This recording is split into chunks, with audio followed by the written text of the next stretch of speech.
हिमाचल प्रदेश में बजट सत्र से पहले राजनीतिक माहौल और गर्माता नजर आ रहा है। मुख्यमंत्री सुखविंदर सिंह सुक्खू ने भारतीय जनता पार्टी पर तीखा हमला बोलते हुए कहा कि भाजपा को पहले सार्वजनिक रूप से स्पष्ट करना चाहिए कि क्या वह प्रदेश के हक में है या नहीं।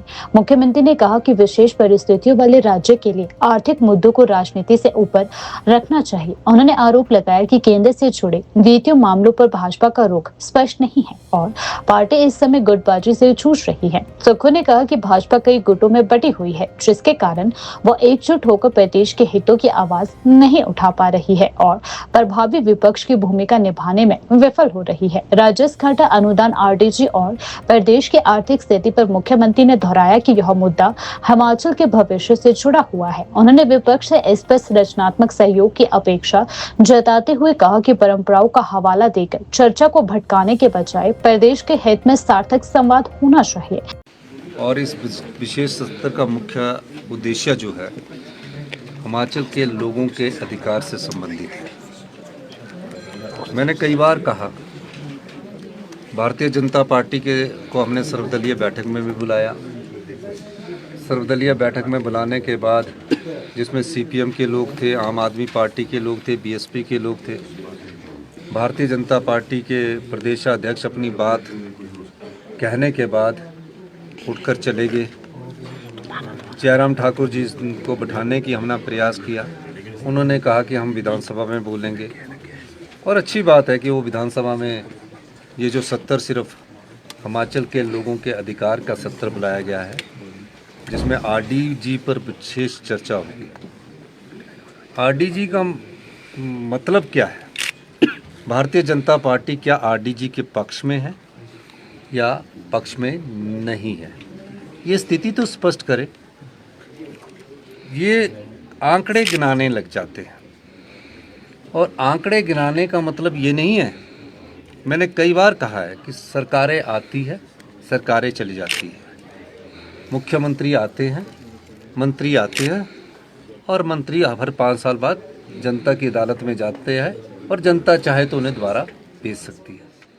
लेकिन जहां प्रदेश के अधिकार की बात हो, वहाँ विपक्षी पार्टी किस कन्फ्यूजन में है, मुझे ये समझ नहीं आ रहा। आपकी आंखों के सामने ये नज़र आ रहा है कि प्रत्येक वर्ष 10,000 करोड़ रुपया आपका जेब से काट दिया गया है, जो पिछले सालों से हर साल मिलता रहा था। जब जयराम जी मुख्यमंत्री थे तब भी 8 से 10,000 करोड़ रुपया जयराम जी को मिलता आया, और उनको आरडीजी के रूप में 54,000 करोड़ रुपया मिला। अब वो काट दिया गया है, जबकि हमें सिर्फ 17,000 करोड़ रुपया आरडीजी के रूप में मिला है। अब जो ये 2026 से 31 का वित्त वर्ष 16वें वित्त आयोग ने रिकमेंडेशन दी है, वो आरडीजी से संबंधित रिकमेंडेशन दी है। हमारी लड़ाई आरडीजी से लोगों के अधिकार की लड़ाई है, हम उसको लड़ने के लिए आए। हम चाहेंगे उसमें अपने विचार खुलकर रखें और ये बताएं कि क्या वो देश के प्रधानमंत्री के पास जाने को तैयार है। अगर वो जाने को तैयार है, हम उनके नेतृत्व में जाने को तैयार है। मैंने कई बार बोला कि मैं मुख्यमंत्री के तौर पर नहीं, हिमाचल के एक आम नागरिक के जनता के तौर पर उनके साथ जाने को तैयार है। हमारे साथ जाने को तैयार नहीं है तो देश के प्रधानमंत्री के साथ अपने विधायक दल को, भारतीय जनता अपने विधायक दल को लेकर प्रधानमंत्री जी के पास जाइए, ये मैं कहना चाहता हूँ। लेकिन बार बार राजनीतिक रूप से आरोप प्रत्यारोप लगाकर लोगों का भला नहीं होने वाला।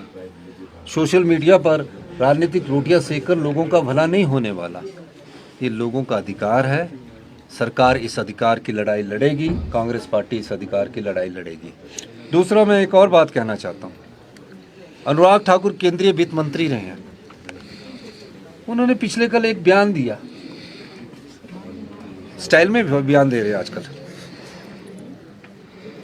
जब वो मंत्री भी रहे तो उन्हें इनसे पूछना चाहिए कि कब आरडीजी को बंद करने के बारे में बोला गया। मैं 4 बार वित्त मंत्री जी से मिला हूं, उनमें 4 बार भी मैंने उनसे कहा कि ये टेपरिंग नहीं होनी चाहिए। उन्होंने भी हमें कोई सिग्नल नहीं दिया। और कहा कि 20 साल पहले बोल दिया। आरडीजी बंद ही नहीं कर सकते, क्योंकि वो आर्टिकल 275/1 के तहत अधिकार दिया गया है। और अभी जो 16वें वित्त आयोग ने रिकमेंडेशन ले की है पार्लियामेंट में, जो पैरामीटर्स 16वें वित्त आयोग और 15वें वित्त आयोग रखते हैं, उसमें लिखा जाता है एक्सेप्टेड, रिजेक्टेड। आरडीजी के मामले में लिखा नोटेड। तो 16वें वित्त आयोग का किताब ही पढ़ लेते वित्त मंत्री जी, पूर्व वित्त मंत्री जी।